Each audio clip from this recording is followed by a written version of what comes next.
Bueno, pues reiniciamos esta sesión de este bloque en particular con la participación activa del Centro Ina Guerrero. Para mí también ha sido un gran apoyo el poder contar con la disponibilidad de tiempo, de ánimo, de sugerencias, de guía de la licenciada Blanca Jiménez Pavía. Y por supuesto, pues de Tere Pavía. Tere también para nosotros ha sido un lazo muy importante, que tan solo con su presencia nos ha fortalecido como equipo de trabajo. La cercanía que Tere Pavía tiene conmigo y con los trabajadores del museo, pues nos ha creado confianzas de que los resultados van a ser los mejores. Y lo digo de esta manera porque Tere participa en diferentes asociaciones que impulsan el quehacer cultural en la ciudad capital. Que el coincidir con ella, aunque no estemos citadas, aunque no sea una obligación para nosotras, pues también nos ha hecho crear un lazo de amistad. Tere, yo te agradezco muchísimo, que ante todo antepone el trabajo que hace para el Museo Regional de Guerrero. Quiero por esto hacer una lectura del objetivo principal del Centro Ina Guerrero. Este sería representar al Instituto en la entidad federativa a efecto de que se cumplan las atribuciones que las disposiciones legales, normativas e institucionales establecen para el fomento de la entidad, de la investigación, conservación, protección y divulgación del patrimonio cultural de la nación. Dentro de una de las funciones, de las tantas funciones que cumple cabalmente, es publicar conjuntamente con la Coordinación Nacional de Difusión obras relacionadas con los resultados de investigaciones científicas, con la historia y la cultura de la entidad, y participar en la difusión y divulgación de los bienes y valores que constituyen el acervo cultural de la nación. Leyendo esto, yo sí creo firmemente que cada una de las células será una de esas publicaciones que lleguemos a alcanzar pronto. Ahora pues me permito leer el currículum que he localizado en Guerrero Cultural Siglo XXI también. ¿Quieres que lea la que tú entregaste? ¿Sí? Carla Peniche.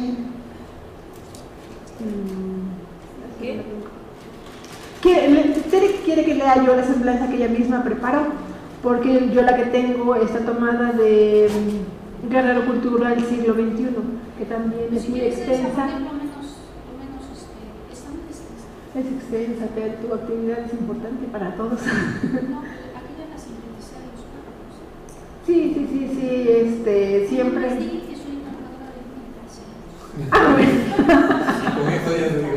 ¿Sabes qué, Tere? Dila tú. ¿Sí quieres? Sí. Bueno, les cedo entonces su propia presentación a Tere por el grado de confianza que hay entre nosotros. Claro. Bueno, pues mi formación académica es de licenciatura en Historia del Arte por la Universidad Iberoamericana. Tengo la maestría en Historia de México por la Universidad Nacional Autónoma de México y soy, bueno,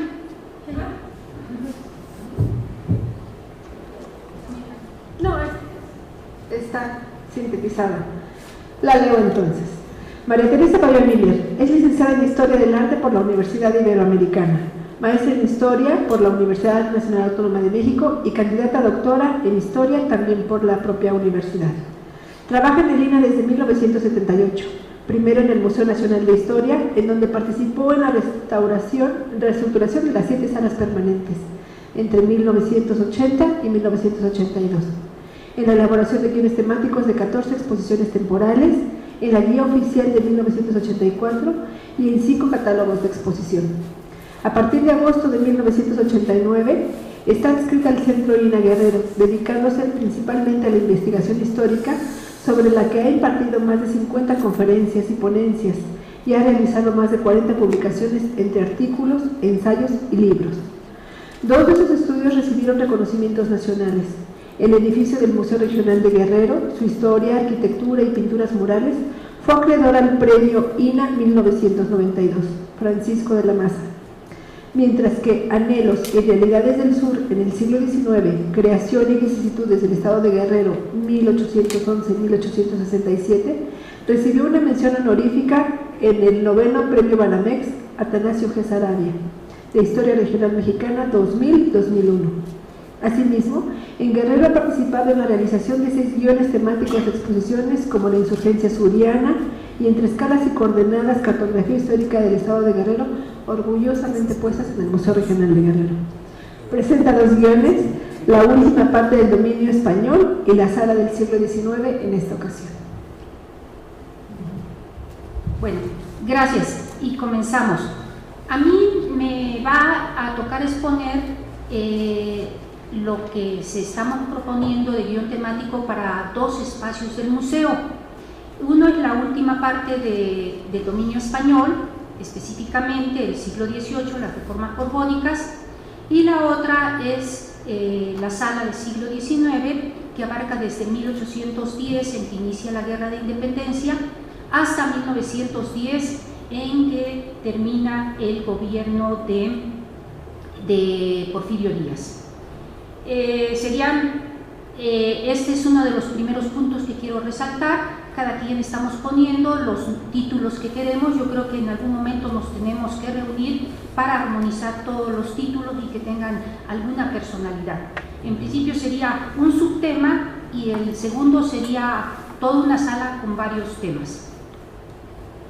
El objetivo general de los guiones que yo presento es, igual que todos ustedes, es el de mostrar una visión general y sintética de la historia del sur del país, el actual territorio guerrerense, pero que tenga lo más significativo, lo más relevante de esta.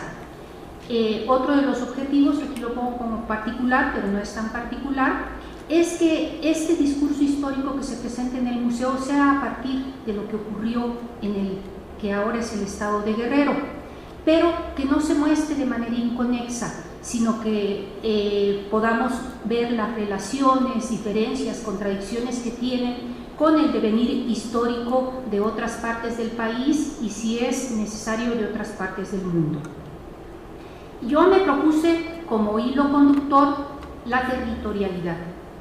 La territorialidad entendida como un espacio geográfico delimitado por el ser humano en el que hay relaciones de dominio.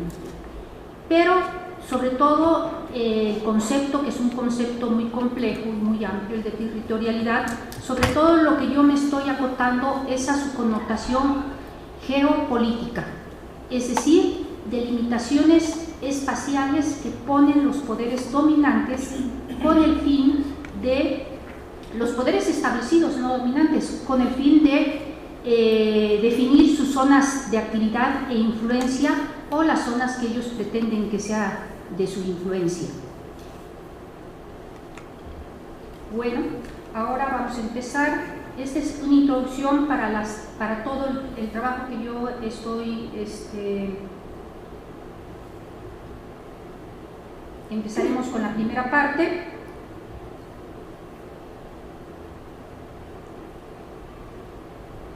que es lo que yo he denominado el sur durante la dinastía de los Borbón. Pongo entre paréntesis siglo XVIII a principios del XIX, por si se quiere poner o no se quiere poner.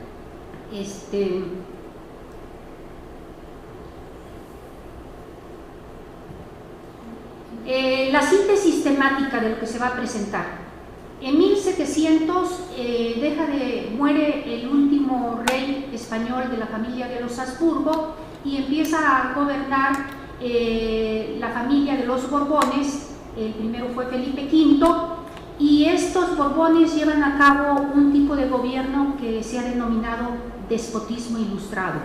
Es un gobierno que asume varias de las ideas de la Ilustración, como impulsar la educación, el desarrollo tecnológico, el científico también, fomentar el arte y arreglar las poblaciones y darles más sanidad.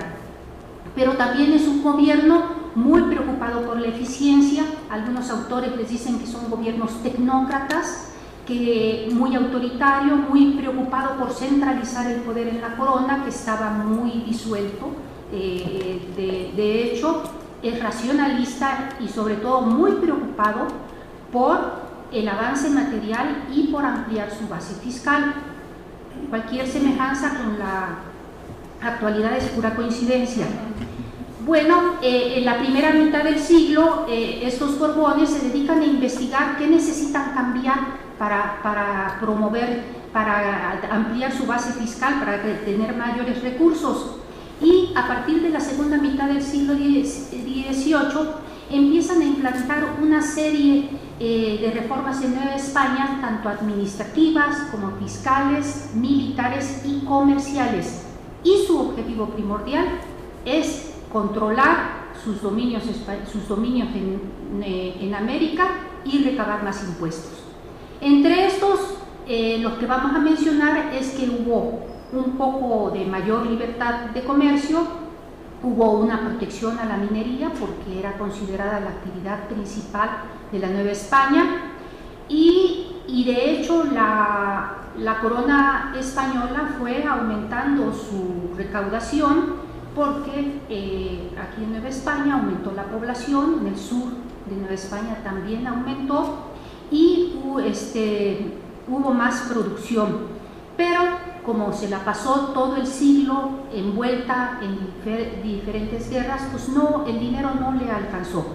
Entonces ya, aunque la recaudación había aumentado hasta que llegó un momento que se estancó, entonces la corona recurrió a préstamos voluntarios y forzosos que aplicó a todos los grupos étnicos y sociales de la Nueva España. Otra de las reformas que vamos a tocar es que las guerras los obligaron a crear un ejército en Nueva España y como consecuencia se incrementaron las milicias en el sur de esta. ¿Cómo se llamaba el virrey, Tere? ¿Cuál de todos? Se me fue el nombre, Peña Nieto. Bueno, entonces la propuesta temática para Peña Nieto. Reformas estructurales. Bueno, la miseria. Pero él es el rey. Él es el rey, no sé. Bueno, estoy proponiendo 4 temas a abordar en esta parte. Uno va a ser una introducción con el panorama de la situación en España y Nueva España y cómo tuvo sus consecuencias en el sur de Nueva España. Y otros 2 temas que son compartidos con el periodo anterior, con Rubí, que son la minería y el comercio. Y para terminar, con las milicias novohispanas en el sur del país. Es esta. Bueno, empezamos con el sur durante la dinastía de los Borbón. Como mi línea temática, mi hilo conductor más bien es la territorialidad, yo creo que un mapa del sistema de intendencias y visto el sur, cómo quedó dentro de ese sistema de intendencias, que en un principio no había estado de Guerrero. Yo creo que es importante que sepan que en ese tiempo no había estado de Guerrero y en un principio quedó integrado a la de Valladolid y sobre todo a la de México, y ya después se hizo un intercambio territorial con Puebla y toda la montaña y la Costa Chica pasaron a la Intendencia de Puebla, e inclusive una subdivisión de cómo quedaron los partidos, porque en ese tiempo desaparecieron las alcaldías mayores, desapareció la figura de alcalde mayor, pusieron los partidos. Aunque los partidos se instalaron con base en las anteriores alcaldías, algunas de estas se unieron para formar solo un partido y los subdelegados dependían directamente del intendente, que el intendente dependía directamente de España, no del virrey. Entonces ya era otra distribución del poder. ¿Cómo lo vamos a ilustrar? Bueno, para empezar les voy a decir que documentos podemos reproducir muchos. Tenemos documentos de todos los temas y como hemos digitalizado con el proyecto Norte de Guerrero, entonces de Tasco nos vienen muchos, además de los que tenemos del AGN.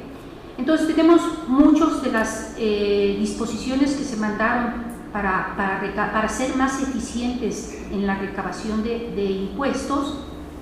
Tenemos documentos de estancos. Los estancos eran una especie de monopolio que tenía el Estado español sobre algunos productos, y en ese tiempo se implantó el monopolio sobre el tabaco, que les dio muy buenos dividendos. Y vemos cómo todas estas disposiciones llegan al sur. Estos, por ejemplo, son disposiciones que llegan a Tasco, que el partido de Tasco era muy grande, abarcaba desde Zacualpan y llegaba hasta Tepecuacuilco, hasta Albalsas. Tenemos los documentos en que avisan que tienen guerra con algún país y qué medidas deben de tomar o que deben de apoyar con más donaciones a la corona. Tenemos, este también es uno de guerra, en que les dicen que no deben de comerciar nada con Portugal. Y tenemos varios documentos de donativos y préstamos a la corona, que los hemos visto en el Archivo Municipal de Tasco, pero hay algunos generales, como este que estoy mostrando ahorita. Pero tenemos varios que se mandaron específicos para que se hiciera la recaudación de donativos en el sur. Tenemos de Chilapa, tenemos de Tasco, por supuesto, de Zacatula, en la Costa Grande, de Iguala, del partido de Tistla, que abarcaba Tistla, Chilpancingo y Zumpango. Y también, por ejemplo, en este documento ustedes pueden ver que están incluidos lo que ellos llaman las repúblicas de indios. Van a haber diferencias en las imágenes, algunas son imágenes buenas, otras son imágenes de fotos que se tomaron en el AGN al vapor, otras en el AGN muy bien, y otras las bajé de internet o del archivo o del inventario del museo. Y estos donativos y préstamos también se aplicaron a las repúblicas de indios, y fueron cada vez pidiéndoles más, y estas repúblicas de indios estaban deseosos de ayudar a la corona, sobre todo a partir de 1808, que Francia invade España y sale el rey español, y Napoleón Bonaparte impone a su hermano como rey de España, y que hay una resistencia española. Pues toda esa resistencia se pagaba con fondos de la Nueva España, y entonces las repúblicas de indios preguntaban qué tenían en sus cajas de comunidad, que las cajas de comunidad era con lo que ellos sobrevivían cuando había una mala cosecha o cuando había contingencia. Inclusive preguntaban si podían vender sus bienes o sus terrenos para poder apoyar a la resistencia en contra de Francia. Tenemos de la montaña, y bueno, eso es para esta parte con lo que veo yo que se puede ilustrar. La segunda parte del comercio, que les digo que es un tema compartido porque el comercio se dio desde el siglo XVI, y el más importante en el sur es el del comercio con Oriente a través del puerto de Acapulco. Debo decirles que las medidas que tomó la corona, que después se vio obligada a radicalizarlas porque le invadieron a La Habana y le invadieron Filipinas y le bloquearon sus puertos, entonces tuvo que abrirse todavía más el comercio, pues no beneficiaron al comercio de Oriente por Acapulco, más bien lo perjudicaron, porque se abrieron otros puertos como San Blas. España empezó a comerciar directamente con Oriente a partir del Cabo de Buena Esperanza, y entonces empezaron a llegar productos de Oriente por Veracruz, y esto afectó a las naos que llegaban a Acapulco, y llegó inclusive algunos momentos en que ya no vinieron, en que hubo años que dejaron de venir. Sin embargo, y a pesar de eso, claro, se abrió el comercio con Perú. El comercio con Oriente fue a lo largo del siglo XVIII una de las principales actividades económicas de la población suriana, no solo de Acapulco, sino también de las costas, de la región centro y parte hasta la región norte. Y hubo poblaciones que se configuraron a partir de este comercio, ya fuera directamente comerciando con productos de Oriente o indirectamente dándole servicios a los atajos de mulas. Una de esas poblaciones que se configuró a partir del comercio con Oriente fue Chilpancingo. Bueno, ¿cómo lo vamos a ilustrar? Pues hay vistas de Acapulco. Hay planos, ese plano a mí me gusta mucho porque marca hasta donde había 2 árboles donde amarraban a la nao cuando llegaba el galeón. Este cuadro es un lienzo de Acapulco, supuestamente del siglo XVIII. Yo creo que sería ideal para ilustrar. Se ve el galeón, ustedes lo pueden ver acá abajo, se ve que están bajando las mercancías, se ven que están los atajos de mulas que hay, están los puestos que están vendiendo objetos. Este cuadro estuvo un tiempo en el Fuerte San Diego, pero ya no está, y estas fotos son de María Elisa. A partir de estas se podrían hacer varias reproducciones, pero hay que pedirle permiso a María Elisa para que las preste. Tenemos que ilustrar los caminos terrestres que tenían de Acapulco a México. Normalmente se piensa que solo había el camino Acapulco-México, pero no, también había caminos hacia Puebla, y el de Acapulco a México tenía varias vertientes.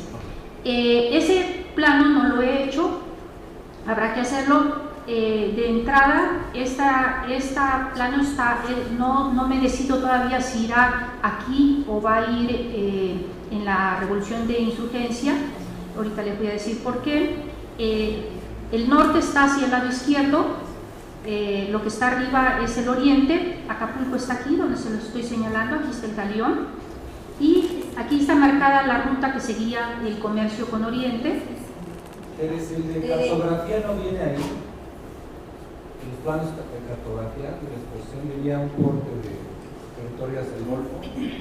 Ah, pero es posterior, es de otro tiempo. Bueno. Pícale el botón. Al revés. Bueno, lo veo mejor acá. Aquí es el camino que seguía el comercio, los arrieros, pero nada más llega a Chilpancingo. Entonces hay que elaborar unos que muestren cómo de Chilpancingo se podían ir o por la cañada del Sopilote o podrían dar la vuelta por otro lado. Y este camino que está acá es muy interesante porque este es el que seguían los insurgentes por la sierra. Es el que siguió Morelos cuando fue de la costa al sur. Por eso es que todavía no me decido si irá aquí, que ese ya tiene una reproducción en el museo. Bueno, necesitamos piezas. Piezas no hay, piezas de Oriente. De hecho, estas sillas que estoy poniendo aquí sí están en el museo, pero tengo mis dudas si son del comercio con Oriente o solo tienen influencia. En el Instituto Nacional de Antropología e Historia hay muchas piezas del comercio con Oriente. Hay en el Fuerte de San Diego, hay en el Museo Nacional de Historia, hay en el Museo Nacional del Virreinato. Entonces yo creo que eso no nos va a dar mucho trabajo conseguirlo. Y necesitamos, y aquí viene mi petición, una reproducción del galeón, pero una reproducción en 3 dimensiones, con una explicación muy didáctica de cuáles eran sus partes y qué funciones cumplían. Yo creo que eso haría muy didáctico y muy atractiva la presentación. Hasta ahí quedo en comercio. Minería. La minería también es bueno, ya dijo Rubí, que vinieron buscando los placeres del oro, y la minería empezó en Taxco desde el siglo XVI y en otros muchos lugares. Entonces, ese es un tema que tengo que unir mucho con el periodo anterior. Y este plano que presento aquí es de la Historia General de Guerrero. Hay que actualizarlo y hacerlo mucho más claro porque está muy complicado, no sé bien en dónde están las zonas. Es en el siglo XVIII las zonas mineras que había, pero sobre todo fue una actividad muy protegida por la corona. De hecho, hubo un estanque del azogue y de la pólvora precisamente para privilegiar a la minería, que no subieran de precio y ellos pudieran seguir produciendo, y les dio también muy buenos resultados. Pero lo que debo señalar el guión en el museo es que hubo un momento a mediados del siglo XVIII que en Taxco se descubrió una veta de plata muy rica, la veta San Ignacio, que la trabajó José de la Borda. Se hizo tan rico este señor que prácticamente la configuración que tiene la población de Taxco ahorita se la dio él, y sobre todo construyó la iglesia de Santa Prisca y San Sebastián, la que se construyó entre 1751 a 1759, y aunque sea chiquita, que sea nada más una parroquia, este es el monumento histórico más importante de Guerrero, uno de los más importantes de México, según la doctora Elisa Vargas Lugo, y yo no conozco ninguna imagen del siglo XVIII. Esta imagen que les estoy presentando es del siglo XIX. Entonces, lo que requiere Santa Prisca es un audiovisual con fotos recientes, pero que den una explicación de todas las partes que la constituyen y de su riqueza artística, porque en Taxco están orgullosos de ellos, pero en Chilpancingo mucha gente no los conoce. Entonces, para que vayan conociendo sus monumentos. Necesitamos utensilios y herramientas de trabajo. Estas las bajé de internet.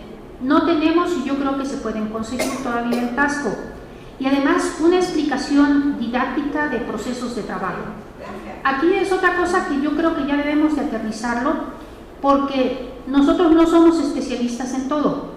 Si va a haber espacio para hacer una explicación de procesos de trabajo, yo tengo que ir con especialistas que me asesoren sobre eso. Afortunadamente la doctora Brígida participa en el proyecto Guerrero y ella nos puede apoyar, pero sí tenemos que ir diciendo, va de tal medida, con tales características, para buscar entonces el apoyo.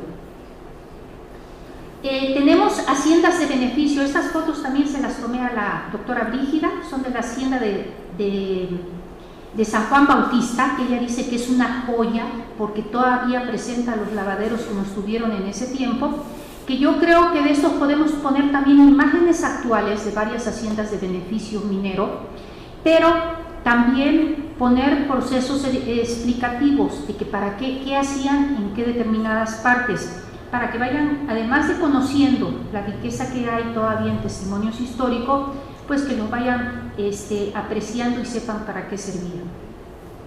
Finalmente llegamos a milicias novohispanas en el sur. Bueno, milicias hubo todo el tiempo en Acapulco, con el fin de vigilar las costas contra posibles ataques de los piratas. En Acapulco hubo un regimiento de veteranos, eran españoles peninsulares, y poco a poco introdujeron milicias cívicas, y tenemos la noticia que ya para 1743, esa la da Dorantes, había 4 compañías de morenos, pardos, chinos y la del batallón de españoles. ¿Qué sucede? Que debido a que le está yendo como en feria a España con las guerras que tiene con Inglaterra, pues entonces decide que debe tener un ejército en la Nueva España, sino capaz que cualquier día le invade Nueva España y ya deja de ser parte de sus dominios.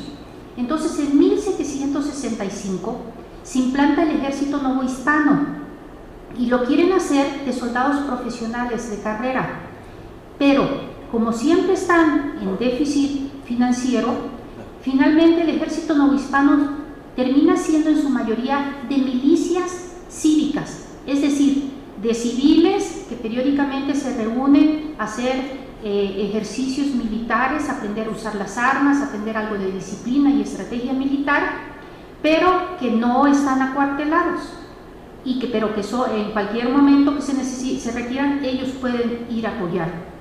En el sur, eso todavía fue más decisivo, porque los documentos decían que las milicias ahí debían de estar formadas por la gente del país, porque los caminos eran muy fragosos, muy difíciles de andar, y entonces que para poder contar inmediatamente con personas que defendieran, debían de ser del país. Es así que en 1781, bueno, eso lo puse posibles ilustraciones. Además me encanta el acercamiento del cuadro que tiene fotos María Elisa, en que se ven los milicianos pardos. Vamos a necesitar un cañón que nos va a prestar el Fuerte San Diego.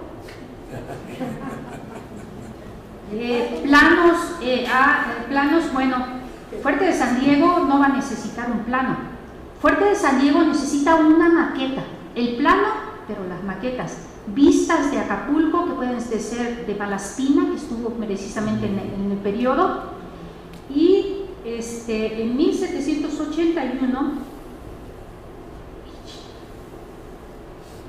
no me llevo con esto, es que se usa más se instala el Regimiento Provisional de Infantería en el sur. En 1782 se amplía, estas son las listas de 1782, y este regimiento,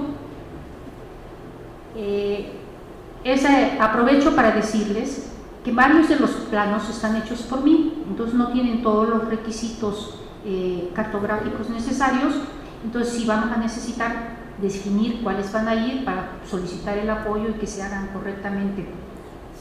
Bueno, aquí pongo los lugares donde se instalaron las compañías de milicias, y si ustedes ven, coinciden con las primeras rutas de Morelos. O sea que esto nos va a servir mucho para la explicación posterior de la revolución.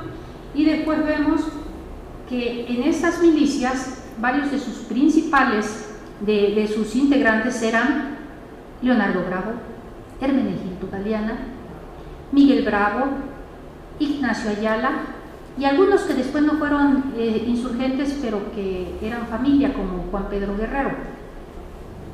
Y estos señores todavía los encontramos en 1792, este es de Víctor Bravo, los padrones de 1700, como milicianos. Y hemos encontrado documentos que en 1810 siguen como milicianos.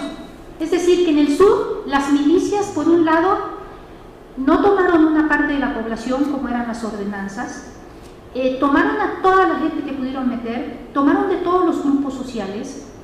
Generalmente era un militar de carrera el que estaba a la cabeza de alguna de las compañías, que nunca se presentaba. Entonces los criollos que seguían, que eran los Bravo, los Galeana, eran realmente los que entrenaban a las personas.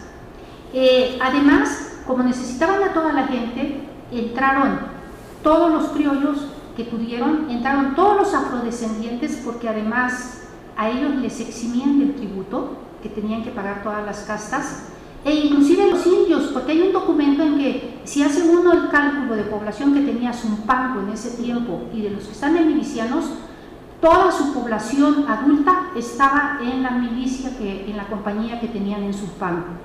Y dijo el funcionario español que se quedaran porque necesitaban gente del país. En 1810 tenemos que está el Ejército Nuevo Hispano dividido en varias brigadas, y 4 de ellas abarcan lo que actualmente es el estado de Guerrero, que es la Brigada de México, toda la Costa Grande, la Brigada de Puebla, que abarca la montaña, también en la montaña hubo milicias, la Brigada de la Costa del Sur, que es la de Acapulco y la región centro, y la Brigada de Oaxaca, que es la que más trabajo le dio vencer a Morelos, porque los documentos hablan de que estaba mejor organizada también. Estas milicias, entonces, sin proponérselo, los españoles, fueron el entrenamiento práctico para los que después iban a apoyar a Morelos y iban a hacer la revolución de independencia, pero sobre todo constituyeron instrumento, una educación republicana, porque era tomar las armas para defender ellos mismos a su pueblo, para defender a su gente. Bueno, y ahora me van a odiar Maura y Víctor Hugo. Víctor, mi esposo, que también es museógrafo, me dijo: no te metas en eso, que no es asunto de tu competencia. Pero yo me metí porque necesitaba ver si me iba a caber lo que estaba pensando o no. Es una propuesta que después pensé que se podía cambiar, porque bueno, voy a decirles ahorita qué cambio puedes ver. Pienso todo el hilo conductor siempre al centro, en esta y la siguiente sala, que van a ser elementos cartográficos. Quizás estoy pensando que puede ser una vitrina para poner los... ¿Qué hice? Ay, Tere. No es asunto de No uses el mouse, usa las flechitas. Ahí está. Bueno, ¿qué hice? Es que no es asunto de tu competencia. ¿Verdad? Es por eso. A ver, ayúdenla. La última. Ya está. Oh, no. Ay, En la última.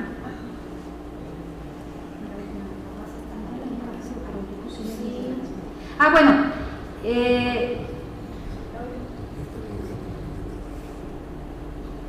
Esa, la última. Y es que ahí le leo mejor. Por eso. Bueno, el hilo conductor con una vitrina que vaya la cédula, con una vitrina con los documentos. Y después acá tendríamos de este lado el comercio que se alargaría para acá para juntarse con el otro periodo, que pongan la ruta de Urdaneta y todas esas cosas, y el galeón sirve para los dos. Acá el comercio, arriba tendría el plano, las vistas de Acapulco, piezas de comercio y la réplica del galeón aquí al centro. De este lado minería, con el mapa de zonas mineras, vistas de las haciendas de beneficios, muchas herramientas, y aquí Santa Prisca con su audiovisual, y aquí milicias. Para que este nunca me gustó, quedó muy arrinconada la maqueta del fuerte, sí se nota que es la maqueta, pero si se hace esto para acá y esto para acá, bueno, no hice con medidas, es algo de buen cubero, esto podría quedar aquí al centro y a lo mejor le daba más vida. Y los mapas de cómo estaban distribuidas las milicias, las pistas del miliciano, armas. De hecho, no he puesto todos los objetos chicos, no los he puesto porque tenemos que ir a separarlos en el museo y ver bien de qué época son, porque no lo tienen en el inventario. El cañón que va a venir del fuerte de San Diego, y esa es la propuesta de esta sala. ¿El carruaje no te queda? No lo usaban aquí, no había carruajes. De hecho, a eso voy a hablar ahorita, de que cómo fue siempre todo un anhelo hacer el camino carretero. Antes de que pases, me gustaría comentarte algunas cosas. A ver, dime. Mira, de lo que estás exponiendo yo Espérate conmigo. Ajá.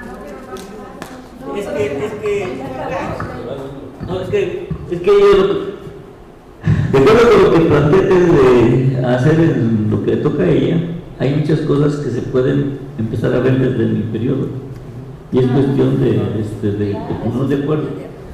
Por ejemplo, las milicias, esto tiene que ver con un problema de la defensa del reino de la Nueva España.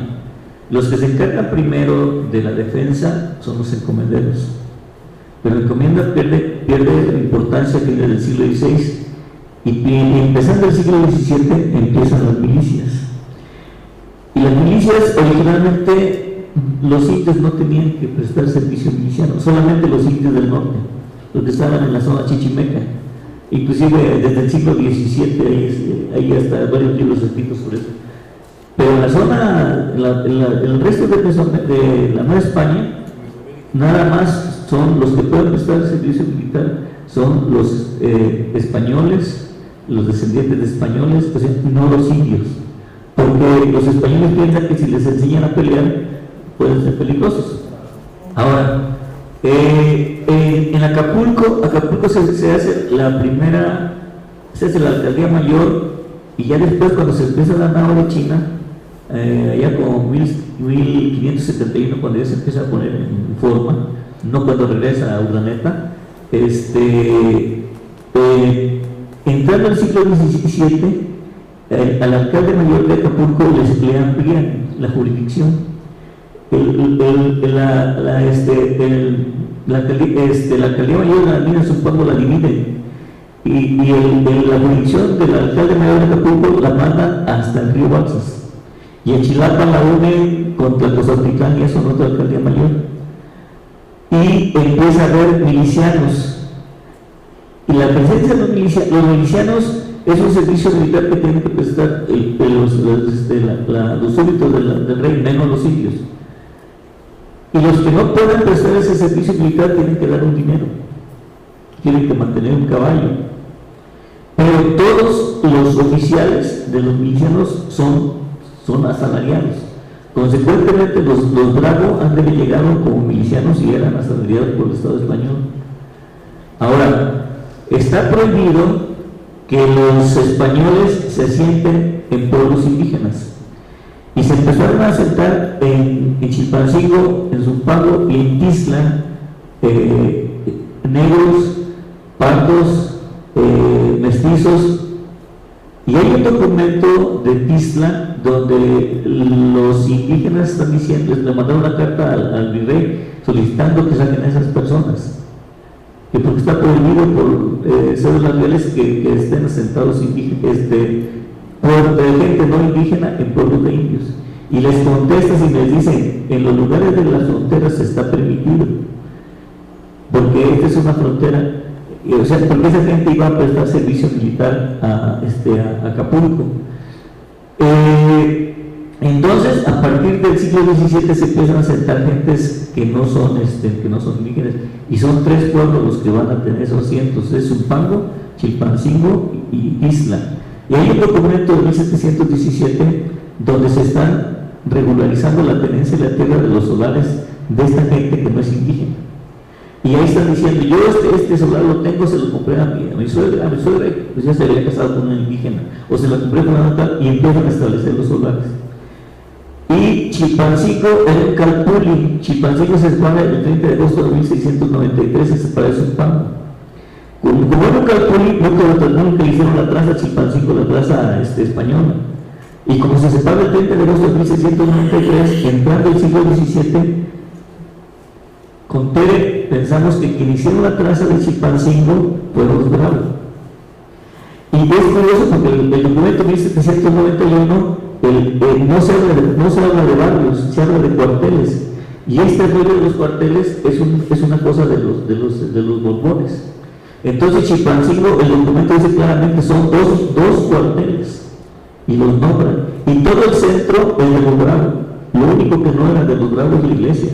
Pero donde está Santander era de la abuela de Nicolás Bravo. Donde está enfrente del museo era la casa de Leonardo Bravo, y la parte sur donde están los bancos era de una tal Bárbara Bravo, y el camino real era la parte de atrás, la calle que va por donde estaba la escuela Nahua. Ese era el camino real, y ahí también tenían los Bravo.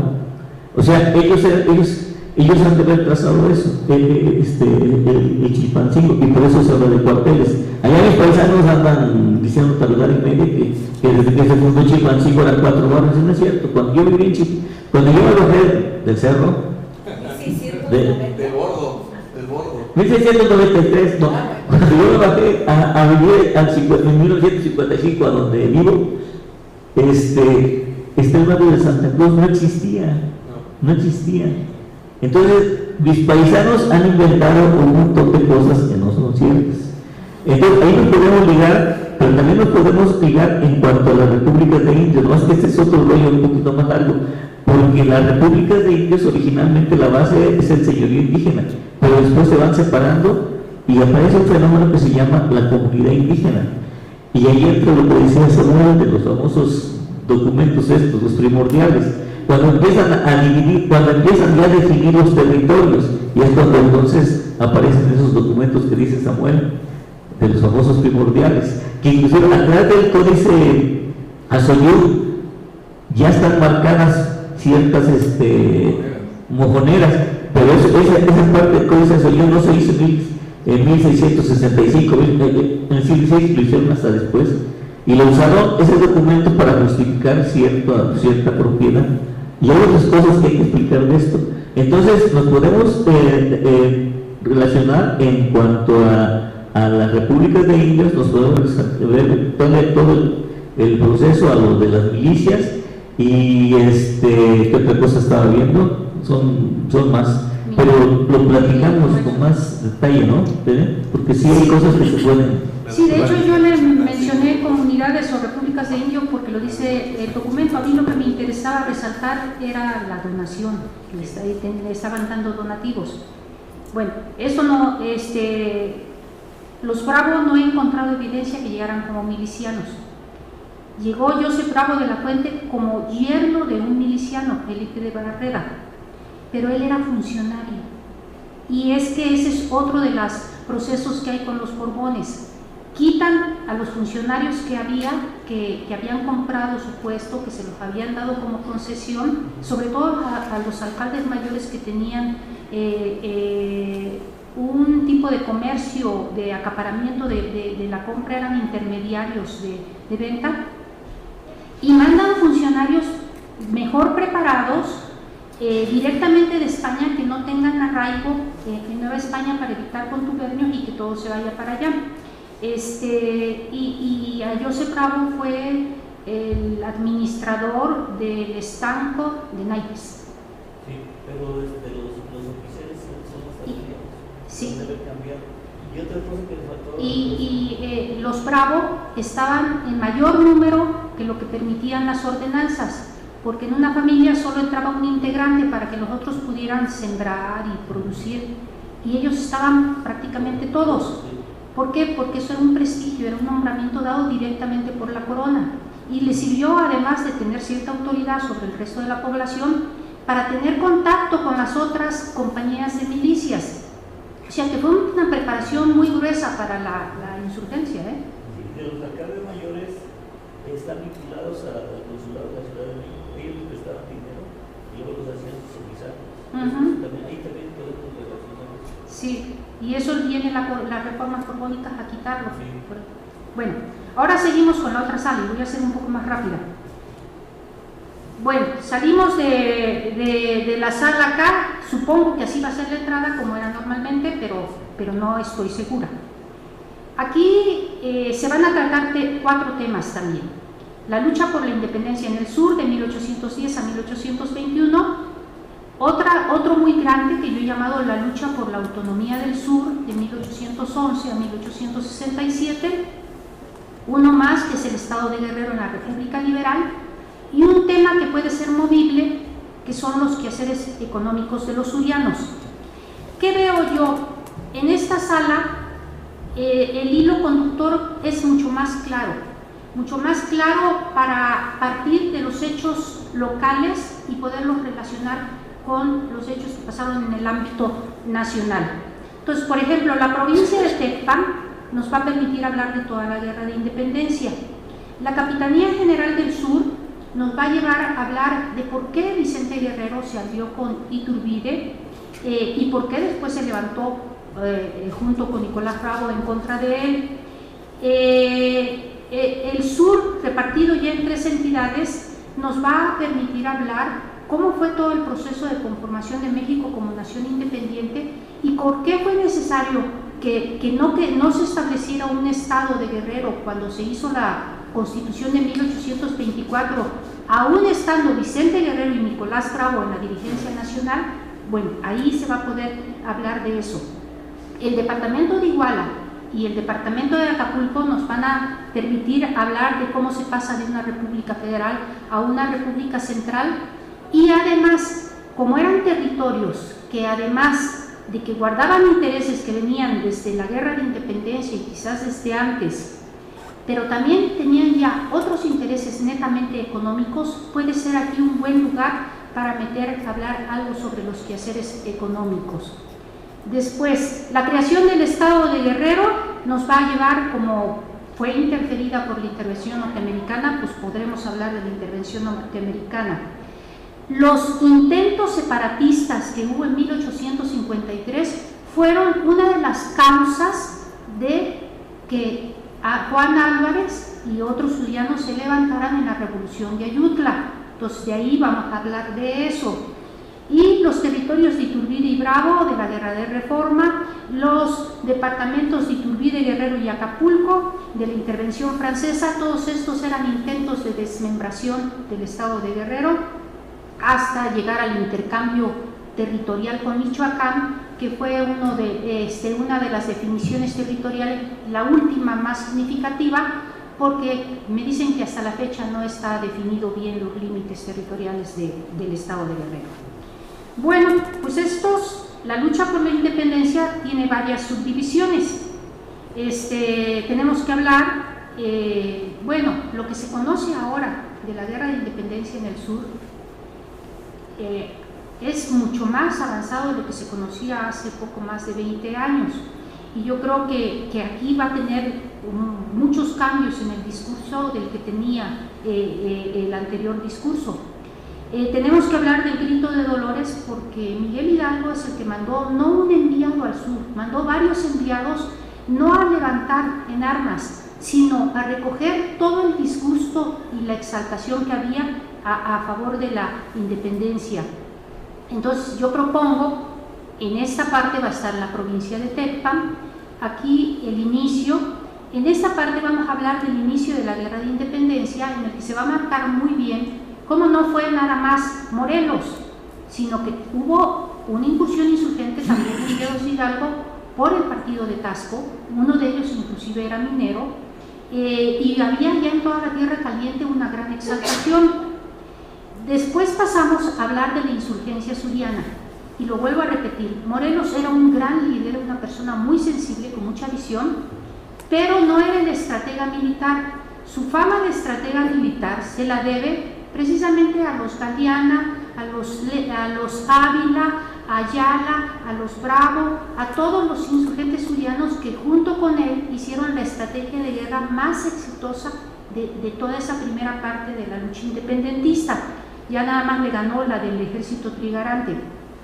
En esta parte, que le tiene que dar mucha importancia, va a estar el primer Congreso de Anáhuac, que le tenemos que dar mucha importancia porque fue en Chilpancingo. Le tenemos que dar importancia porque es muy probable que en el edificio donde está ahora el Museo Regional estuvo anteriormente la Casa del Curato, y es muy probable que ahí se haya alojado y ahí haya leído, como dice Guadalupe Martínez Codinach, haya preparado sus sentimientos de la nación. Entonces a esto no tenemos con qué ilustrarlo. El primer Congreso de Anáhuac, aquí se tiene que hacer una obra artística muy buena, que no se vale una reproducción de lo que hay. Se tiene que hacer algo, contratar a un artista y que haga una buena obra. Ya lo han hecho en otros museos y yo creo que ha quedado bien. Es que tal vez sí se esté negociando que nos traigamos los cuadros originales. ¿De dónde? El Congreso de Chilpancingo, que nos regresen al museo. ¿Cuáles cuadros? Los que el Congreso, la toma del fuerte. Los que están en el ayuntamiento. Están en el ayuntamiento. Pues a ver si aceptan, porque no aceptaban. Eran las originales de ese edificio. Claro. ¿Quién sabe si Eran originalmente, de hecho, esos cuadros se hicieron para adornar la sala de recepciones. Bueno, si se logra, pues a todo dar, pero si no, hay que pensar en algo muy serio para acá. Después vamos, aquí una vitrina, tenemos un cañón, armas, tenemos que buscar. Hay varias cosas que nos hacen falta, tenemos algunas cosas en el museo, hay otras que hay que conseguir. Hablar de la insurgencia de 1814 a 21, cuando ya se habían muerto los principales hombres de Morelos y entraron a sustituirlos pues la nueva generación que tenía 20, 30 años, que eran pues Nicolás Bravo, Pablo Galeana, Vicente Guerrero, y cómo ellos sostuvieron, a pesar del asalto de Mata, sostuvieron toda la lucha y todos los ideales del Congreso. Y terminar con la insurgencia trigarante, que también fue importante. Esa es la propuesta para esto. ¿Con qué contamos y con qué no? Bueno, estos mapas me están ayudando a hacerlos aquí en la coordinación, están un poco mejor hechos. Todavía hay algunos detallitos, pero no basta con que estén bien hechos. Yo creo que se tiene que proponer una personalidad de la cartografía para cada periodo y tipo de mapa. Entonces, ya están mejor hechos. Tenemos también documentos, fotos muy buenas de documentos del AGN, de todo, bueno, es de las razones por las que se formó la Intendencia de Tecpan. Nos hace falta uno que no nos prestaron en aquella ocasión. Esta imagen que la prestó Villela, de acá, ojalá permitieran hacer una reproducción, porque aunque es del siglo XX, pues así eran los indios flecheros desde entonces. Tenemos algunas puntas de lanza, un tambor que hay que ver si es de la época, fotos buenas del AGN que tomaron de aquí también, de la coordinación, que se pueden reproducir. Tenemos el Hermenegildo Galeana de Pérez Busta, tenemos este Pablo Galeana, que es un óleo muy bueno, entonces lo debemos de conservar. Nos faltan los Bravo, excepto Nicolás no hay, y Leonardo Bravo fue el lugarteniente de Morelos. Esta me la prestó Raúl Vélez, no sé de dónde la tomó él, es la única iconografía que hay, y unas esculturas en cera que estuvieron en la exposición del Bicentenario en Palacio Nacional, muy bonitas, que ojalá permitieran sacar alguna reproducción.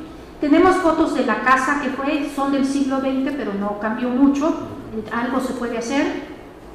Tenemos este óleo que ya le pensé en algún lugar en la insurgencia suriana, poco antes del Congreso de Anáhuac, el cañón, que ese se puede conservar ahí. Tenemos estas monedas, me las encontré en el inventario del sur, que por supuesto las vamos a usar, y si conseguimos algunas de... ¿Te las cambio por el cañón? No. Tenemos fotos buenas de este. Tenemos una reproducción de este, ¿verdad? En el Museo Regional, que es un mapa que se hizo ya en época independiente, pero es como estaba la dominación insurgente en 1813. Este es el óleo, el más bello que yo creo que existe de la iconografía del Congreso de Anáhuac, que si lo dan, pues este iría. Si no, hay que hacer otro que no sea una reproducción de este, que sea uno especial. ¿Dónde está el original? En el ayuntamiento. Pero está en la entrada, está muy expuesto. Está muy expuesto. Sí, desde por sí donde estaba expuesto, le daba el sol toda la tarde. Bueno, tenemos el abrazo de Catempán, que me va a servir para hablar de los mitos que se hacen de la historia. Tenemos la casa donde se supone que estuvo alojado Iturbide, y tenemos reproducciones de banderas que hay que revisar, a ver si están en buen estado, si se pueden usar o hay que volver a hacer, ¿no? Y ahora vamos con la parte más larga, que abarca pues desde aquí hasta por acá. Perdón, hay la intención, me decía Blanca y esto, de que nos puedan dar la espada de Morelos. Eso está muy bien, pues hay espacio ahí. Sí, yo de hecho ahí, esta es otra propuesta que a mí me sirvió en principio para ver si lo que estaba proponiendo cabía, porque si es un chorizo, mira, aquí tengo el chorizo del guión y de plano son 40 páginas. Y yo quería ver si cabía, y pues yo creo que es la forma más práctica de que se vea lo que tenemos y lo que nos haría falta. Sí, pero por eso es lo que decía Maura, vamos a ocupar las dobles alturas para hacer más extenso. Bueno, aquí voy a hablar de dos temas, que es la lucha por la autonomía, que vamos a seguirlo viendo, nada más de estos subtemas en que se divide, y de los quehaceres económicos de los surianos.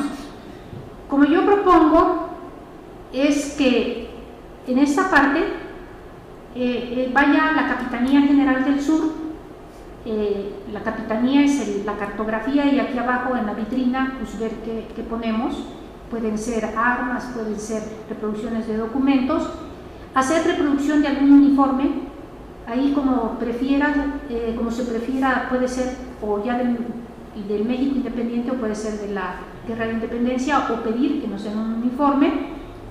Aquí que se hable de la República Federal sería un plano viendo como nuevamente lo que es ahora el estado de Guerrero queda como estaba con las intendencias, dividido en tres, repartido entre los estados de Michoacán, de México y de Puebla. Después aquí toda esta parte va a ser en la República Centralista. Aquí vuelvo a recalcar, no me gustan los títulos. Los títulos son ilustrativos ahorita, pero no corresponden ni siquiera a mi hilo conductor de que se debe ser de algo de acá para afuera. O sea, estos tenemos que ver cómo se ponen y cómo se armonizan. Aquí sería República Centralista, de este lado pondríamos el departamento de Iguala y del otro lado el departamento de Acapulco. Aquí abajo, en esta vitrina abajo del departamento de Acapulco, estoy pensando en poner varias reproducciones de los documentos con el proyecto de hacer carretero el camino México-Acapulco, que era un proyecto que no era solo el camino México-Acapulco, sino era hacer navegable también el Balsas, hacer Acapulco puerto de depósito, hacer un camino que fuera de Acapulco hacia Michoacán, otro camino que fuera de Acapulco hacia Oaxaca y varios caminos vecinales. Y estos dos proyectos incluyen en su división territorial a Cuernavaca.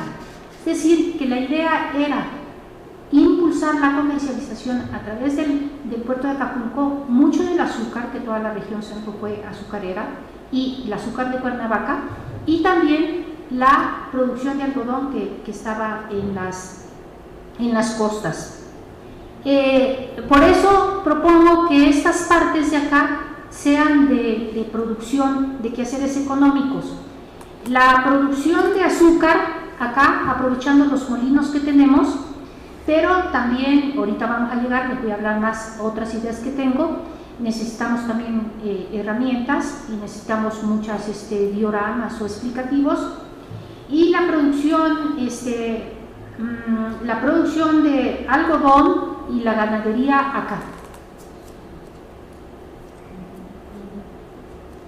Bueno, empieza la Capitanía General del Sur, que es un acuerdo no escrito, pero sí hecho entre Iturbide y Vicente Guerrero. Son dos mapas, nada más les pongo uno. Después vienen, estos son los hilos conductores, Departamento de Iguala y Departamento de Acapulco, que se amplían hasta el estado de Morelos. No quedó muy claro, es una de las cosas que voy a pedir, que a ver si me la pueden hacer más clara las divisiones. Estas son las divisiones en partidos que después heredó el México independiente. De hecho, la división que se hizo en las reformas borbónicas de intendencias fue la base territorial del México republicano. Tenemos a la iconografía más conocida de Nicolás Bravo, tenemos el óleo nosotros. Lo tenemos, lo tiene el Museo Nacional de Historia, pero no está en exposición, a ver si no lo está o si hace una buena reproducción, ¿no? Es Juan Álvarez, porque Nicolás Bravo y Juan Álvarez fueron los hombres fuertes del siglo XIX, después de que murió Vicente Guerrero. Este es Cuaji para producción ganadera junto con la Providencia, producción azucarera, ahí vuelvo otra vez, producción azucarera, Chichihualco, que además de haber sido producción azucarera desde el siglo XVIII, fue la hacienda de los Bravo, fue el granero de los insurgentes durante toda la guerra insurgente, y todavía en principios del siglo XX era el granero de Chilpancingo. Entonces, ese también amerita un tratamiento especial. Yo creo los arquitectos del Centro INA han hecho una propuesta como para que se recupere, y quizás se podría hacer una recreación, ahora sí que hipotética, aunque no le guste a Rosa Reina, de cómo era la hacienda, porque los testimonios lo dicen. Uno de sus tanques es un parque de la población, fue Plaza de Toros, y están varias cosas. Entonces quizás se podría hacer esta foto ya es historia. La otra vez que fuimos en 2008, ya no estaba uno de los chacocos con uno de los temblores, ya se había caído. Con el que hubo en 2010 fue el del museo. El 2011, quién sabe cómo haya quedado, que se sintió más fuerte. Tenemos varias cosas que me voy a pelear con Francisco, sobre todo porque estaba viendo que hay una exposición acá de Zapata, que no presentan a Zapata, pero dicen que las escuelas nos hablan de Zapata. Entonces, algunos, pero se pueden buscar, son herramientas que se pueden conseguir. Y pasamos rápidamente seguimos con el mismo tema de la lucha por la autonomía en el sur, pero a la Segunda República Federal, que en esa nuestro hilo conductor es la creación del Estado de Guerrero. Entonces allí irían los planos, la cartografía sobre la creación. Esta vitrina sería para toda, y también pues algunas representaciones de Iguala, que fue la primera capital, de Ixtla, que fue la segunda, de Juan Álvarez, papeles de los constitutivos del Estado de Guerrero, que también tenemos buenas reproducciones, buenas fotos, y la intervención norteamericana aquí, pedacito, que ahí también debe haber armas, tenemos que ver en el museo qué es lo que sigue. Estos serían más o menos los documentos. Les paso algunos. Tenemos para la intervención norteamericana una litografía de Hebel en colores. No está buena porque esta la saqué del inventario. El territorio constituyente del Estado de Guerrero. Recuerdo de Juan Álvarez, ¿no? De Juan Álvarez tenemos también. La revolución de Ayutla que tienen en el... Pero ese va con la revolución de Ayutla. Ese no. Aquí Juan Álvarez estamos pensando que no, ese no va aquí. Este es apenas la creación del Estado de Guerrero. Estoy pensando Juan Álvarez gobernador y a ver si me dan permiso en la colección de gobernadores. Reproducciones de los documentos constituyentes. Aquí puse uno que ya no es tan constituyente, es posterior. Este más bien iría como para la intervención francesa. Iguala, la primera capital. Tizla, la segunda capital, en donde se hizo en Iguala se hizo la ley orgánica, en Tizla se hizo la constitución. Y terminamos. Ahora vamos con lo que quieres.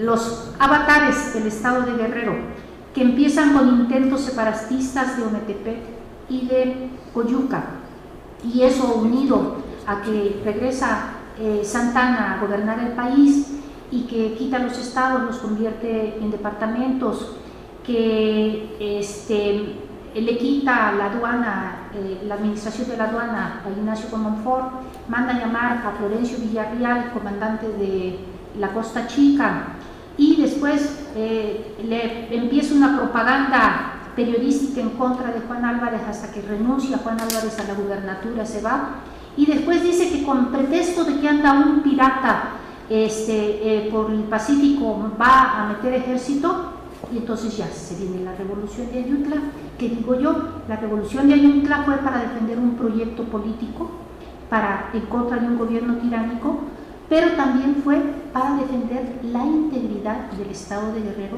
que estaba amenazado de ser desmembrado, para quitarle poder a Álvarez. Bueno, y termina, aquí va a ir el cuadrote que te gusta, que ahorita te lo enseño, y pasamos a esta parte que va a ir en tres, a los territorios de Iturbide y Bravo, que fue una propuesta del gobierno conservador que desmembraba el Estado de Guerrero. Acá enfrente los departamentos de Iturbide, Guerrero y Acapulco, una propuesta del gobierno imperial de Maximiliano de Habsburgo para desmembrar el Estado de Guerrero también. Y ¿con qué lo vamos a ver? Bueno, tenemos una litografía bonita de Ometepec en el museo de la época, más o menos de la época que ayudaría a la ilustración. Tenemos el óleo que dices que se va a ir en la revolución de Ayutla. Tenemos este plano que se hizo justo cuando entró el ejército que fue a Ayutla.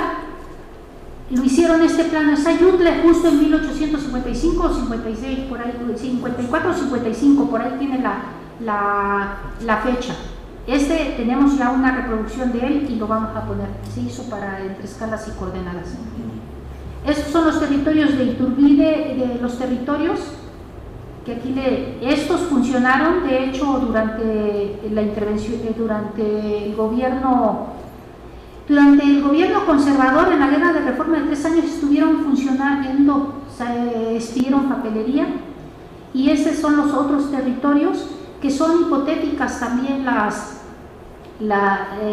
delimitaciones que yo hago de acuerdo a los documentos, pero más o menos eso ya se dirá en la cédula. Y aquí sí pido permiso de hacer uso de la Galería de Gobernadores. Este es Vicente Jiménez, que estuvo durante la Guerra de Reforma como gobernador. Este es Diego Álvarez, que estuvo durante la intervención francesa. Dicen que no hizo nada, pero fue un gobernador muy valiente, porque en plena Revolución Francesa, intervención francesa, él volvió a republicar las leyes de reforma, a expedir una nueva constitución del Estado. Entonces, pero después se terminaron peleando entre los dos y le convino a Porfirio Díaz, y pasamos a la última parte, que es el Estado de Guerrero en la República Liberal, que ya estaba cansada, por eso me quedó toda apretada. 30 años que pasaron muchísimas cosas, y yo siento que le dejé muy poco espacio. Una de las cosas que sí me ayudó la coordinación de museos, que cuando vinieron en la anterior ocasión, que yo digo que no hicieron nada, fue que dijeron que yo hablara nada más de lo bueno y que Francisco hablara de lo malo. Dije, pues qué bueno, me quitan trabajo, nada más hablo de lo bueno. Bueno, está dividido en todo esto, el gobierno estatal, se pelearon Vicente Jiménez con Diego Álvarez, eso lo aprovechó Porfirio Díaz para mandar gobernadores que no eran del estado de Guerrero, que eran de fuera, y impulsaron la misma política que tenía Porfirio Díaz, hicieron mejoras materiales, las vías de comunicación. De hecho el tren llegó hasta Mezcal en ese tiempo, se abrió una parte de la carretera de Chilpancingo-Iguala, pero también hubo otras cosas. La instrucción escolar tuvo también, bueno, aquí podemos, si necesitamos gobernadores, tenemos todos los gobernadores, y pasó la capital del estado en 1870, de Tixla a Chilpancingo, y entonces Chilpancingo empieza a tener una serie de mejoras. Estos ya no existen, es el anterior Palacio de Gobierno que se cayó, y sobre él construyeron el que ahora es el edificio del Museo Regional, y es el momento en que se hace y también me perdonan, pero si es en la sede del museo, no nada más vamos a poner una imagen, se tiene que poner la historia del museo. Entonces eso, para el espacio tan pequeño que nos quedó ahí, pues requiere un audiovisual. Este necesita un tratamiento especial. Además, el principal monumento histórico de Chilpancingo como arquitectónico, porque histórico pues también está pero arquitectónico Y tenemos mucha cartografía de deslindes de baldíos, que fue una de las políticas que siguió Porfirio Díaz y que en Guerrero tuvo mucho auge, de la minería, que también le dio un impulso a la minería. De hecho, el que llegara el tren hasta Iguala impulsó la economía de Tepecuacuilco y de Iguala mucho. Tenemos planos corográficos, investigaciones científicas, tenemos fotos que nos va a prestar Rosa Reina del explorador River, en que se ve cómo están construyendo el actual edificio del Museo Regional. Esa no las vas a prestar. Las fotos donde están construyendo el Palacio de Gobierno de nivel. Claro, nomás hay que pedir permiso a los nietos y las que quieras. Para que se expongan. Del puente Mezcala, de lo que quieras. Sí, tiene. Bueno, material hay mucho para ilustrar aquí, hay poco espacio. Tenemos este pupitre que nos puede dar pie a hablar un poco de la educación, que también es muy importante. Y esto es lo que te prometí, Rosa Reina. Zonas arqueológicas en 1929, además trabajándolas sobre un plano anterior que quién sabe dónde estará, porque dice las que hemos aumentado. Pues no se ve nada, pero... No, pues si la cerca se ve, lo que pasa es que el PowerPoint no lo puedes... Es negativo. Es que es negativo. Y ese es 1935, esta la hizo la Secretaría de Educación. Antes del 39, sí,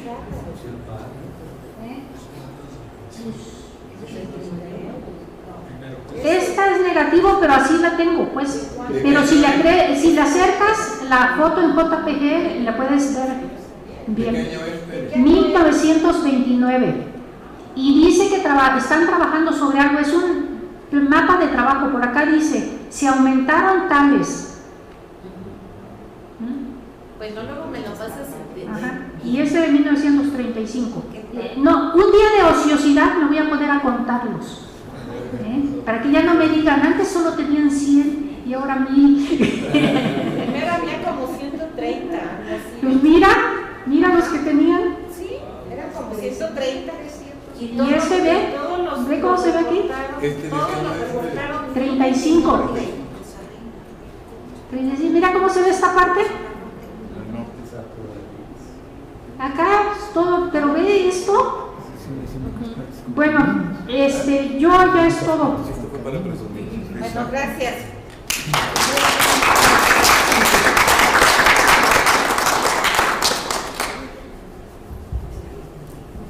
Esperamos alguna participación de ustedes. Oye, no,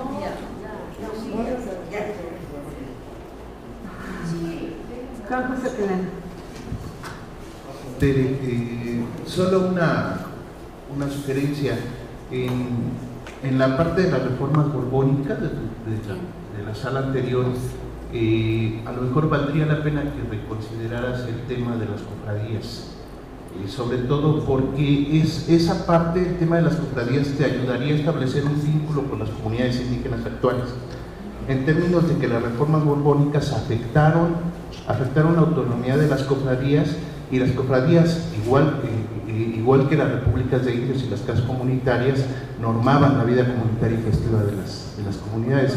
Sería interesante incluir algo sobre cofradías. Sí, por supuesto, y además le quería decir a Rubí que tú decías que usaban los huipiles como dinero, o las textiles como dinero, o lo dijo Raúl. Lo dijo los textiles como dinero. Como dinero. Bueno, pues cuando necesitaban comprar ganado en las cofradías de la Tierra Caliente, se ponían las indias a hacer textiles para venderlos y comprar ganado. Y eso es otra cosa que vamos a platicar, porque es la evolución de las unidades políticas indígenas, la señoría, luego República de Indios, y luego comunidad indígena. Es un proceso que luego platicamos. ¿Ya? ¿Se acabó? Tengo una propuesta con lo de la casa de Nicolás Bravo. Hay fotografías de todos los lados de la casa de Nicolás, se puede hacer una maqueta.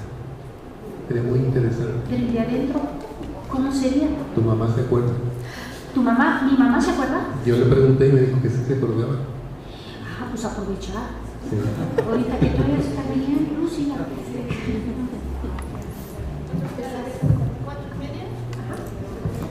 Bueno, pues entonces hacemos el corte para la comida y nos volvemos a ver aquí 4:30. 4:30 de la tarde, por favor.